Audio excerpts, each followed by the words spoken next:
Welcome to Module 7 of the Inclusion of Special Populations Regulation 703 KAR 5:070. Module 7 will focus on a variety of state allowed accommodations represented in this Inclusion of Special Population Regulation. This module provides an in-depth look at accommodations and the implementation process for each. Though Module 5 and 6 share details to very specific accommodations on a broader level, this module looks at the use of accommodations that are just as significant and welcomed when used appropriately. Note, the page number on the following slides represents the location that information is found in the regulation document itself. Oral native language support is not limited to any specific time frame. As long as the student has a PSP, he or she is still eligible to have oral native language support if needed. Oral native language support, when provided, may range from specific vocabulary to rendering entire assessments in a student's native language. So a student can have an interpreter read one word, or they could read the entire test. It includes directions in all parts of the test that the student needs translated. And there is the flexibility of administration which is allowed to meet the need of interpreters. So if your school has trouble securing enough interpreters, you can work with the Office of Assessment and Accountability at KDE, and we can help work around your schedule. Bilingual or English dictionaries are available on some state tests. They can be print or electronic. It should be noted that you need to read the testing literature for each state test on how the dictionary should be provided. Some may require a handheld dictionary. Some may require the use of an embedded dictionary in the testing platform, and others may require the use of an electronic version on a tablet or exterior device. Further yet, some state tests may not even allow the accommodation. It is important to read all test administrator manuals for each test being administered to determine how to handle this accommodation. If it is allowed on the test you are administering, there are some specific guidelines that must be followed. Bilingual or English dictionary should only provide word-to-word translation without any definitions. Further, all additional capabilities must be turned off, which includes the internet. Extended time is allowed on state assessments for those taking the general assessment. Extended time is not an alternate assessment accommodation because that is not a time test. Extended time can be in the form of time and a half or double time based on a committee or team decision for that student based on data and observation. Regular time must be used appropriately in order to receive extended time.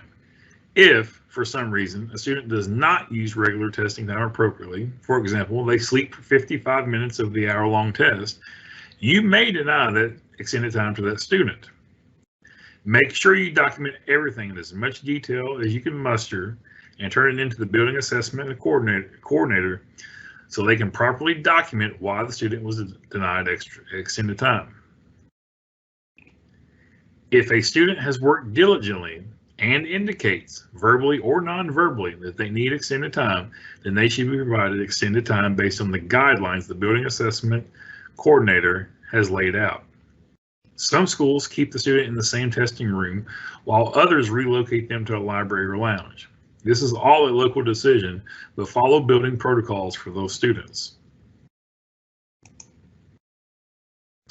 Calculators are available on state tests in handheld, online, or both forms depending on the test being given. Regardless of the medium that the calculator is provided, whether in a handheld or online variety, the rules that govern their usage remain the same. To use a calculator, a student must have the need documented on their plan, which includes documentation of a disability's impact on mathematics, calculation, and reasoning. They must have used the calculator in routine instruction throughout the year. If, knowing that, a student has a valid calculator accommodation, then that calculator is allowed on all sections, including non-calculator sections of tests. So even on math tests that are tagged non-calculator, a student with a valid calculator accommodation can have a calculator on that test. It should be noted the calculator accommodation is a disability accommodation and not an EL accommodation. When we talk about paraphrasing or simplified language, the rules remain the same regardless of the test is being given online or paper and pencil. The important thing to know about paraphrasing a simplified language is that it is directions only, as noted by the blue highlight. These directions only include the directions prior to the test beginning and does not include directions embedded with test items. Further, paraphrasing a simplified language do not include defining words or concepts, teaching vocabulary, or telling a student what to do first, second, etc. Reading passages and content passages may not be paraphrased, as that would impact content validity. Reinforcement and behavior modification strategies are allowed on state tests.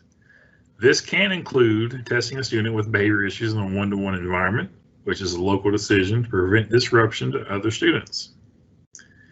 It should be an ARC or 504 team decision, and it should be based on data. With behavior modification and reinforcement, you can use verbal, tangible, or tactile reinforcements for being on task. These students can, as previously mentioned, be tested in separate locations outside the regular classroom. It, however, cannot influence, impact, or disturb other students, and you can use technology to focus attention or reduce stress. However, a caveat to that is that the use of technology for these students does not mean they can use the text reader or audio CD. It means if a student is given computer time as a reward for on-task behavior, then that student would still get that after testing is completed for the day. Alternate assessment students can have their breaks during the assessment, since the alternate assessment is not a timed assessment. Reinforcement behavior modifications are a disability accommodation, and they are not an EO accommodation.